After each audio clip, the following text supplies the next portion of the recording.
My new video, which is about electric chiropractic activator massager, in short spine adjuster.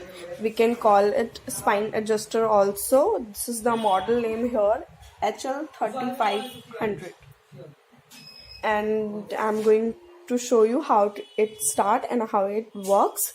So let's start with product description.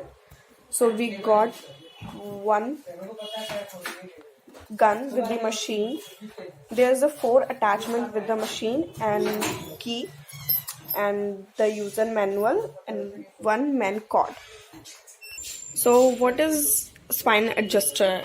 The intention of chiropractic adjustment is to affect or correct the alignment, motion and or function of a vertebral joints. Especially they are intended to correct vertebral subluxations, the item given to the sign and symptoms that are said by chiropractors to result from abnormal alignment of vertebrae. So it's for